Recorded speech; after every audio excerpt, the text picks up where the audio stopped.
No, this is not a dinosaur or some kind of prehistoric bird. This is a guinea fowl.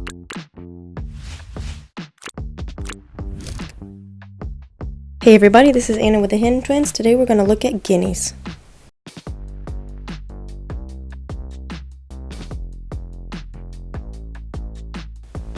Guinea fowl, or guineas, are a part of the Nummidae family in the Galliform order, meaning that they're related to turkeys, chickens, and pheasants, but not enough to crossbreed. They're native to sub-Saharan Africa. There are a few separate species within this family, but the most familiar to those of us who are in the Western Hemisphere would be the French pearl guinea fowl, so we're going to look at that one today.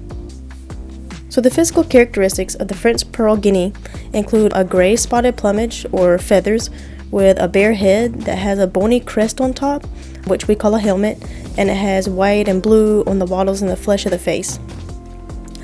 Some people think they look a little ugly, that they look a little interesting, but I actually think they look really cool. They look really exotic and cute, and they're really fluffy.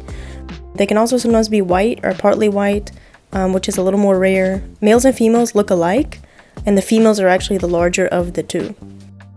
We'll put out a video pretty soon, hopefully, about how to sex guineas, if that's something that you need to figure out in your own flock. In terms of social structure, guineas prefer to be in a small group and will keep to themselves if you have them in a mixed species flock. You'll see that your chickens are all together, and then maybe you have your guineas, they kind of keep on the outskirts, or whenever they move, they tend to move together. They communicate a lot. Well, it's one of the reasons why people don't like them, but it can also be fun if you don't have any kind of ordinances in your area that keep you from having a little bit more loud livestock. They are to some degree monogamous and can't be kept in isolation. Otherwise, they can actually become so lonely that they stop eating, lose appetite, become isolated, and can even die. Even when kept in mixed species flocks, you want to make sure that you have more than one guinea. At least 2, 3 is pretty good. That's a pretty good number, 3 to 4. So hens are the females and cocks are the males, and they'll actually help raise their babies, which are called keets, together. So during the day, the cock will actually help the hen watch the keets, and then at night, typically, it's the hen who keeps them warm. So some behaviors that distinguish guineas as livestock are their foraging skills, their ability to control pest populations, and their predator deterring alarms. So guinea fowl are minimally domesticated, meaning that they require a little more of a secure enclosure to keep them from roosting in trees at night, to keep them from running away.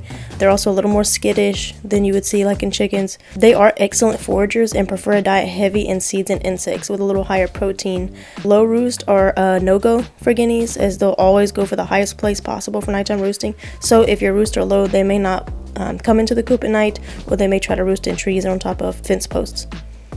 Due to their more undomesticated nature, they are a little more skittish and rely heavily on their own social structure for safety and health within the flock. So guineas don't really need as much help with feeding as we might see in chickens, but may still require supplementation with a high protein feed if your range is limited. One of the things that make guineas so desirable as livestock is their ability to consume pests like ticks. A guinea hen can easily forage and consume 1,000 plus ticks in a day. That's just one hen. So the group of 3 or 4, they can really clean an entire property if given the opportunity.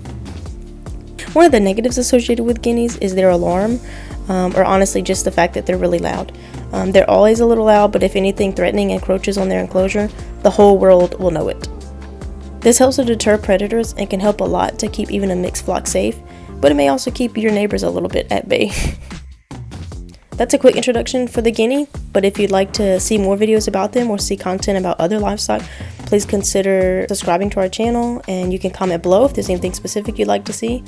And until next time, keep living, learning, and growing. This is Anna from the Hen Twins.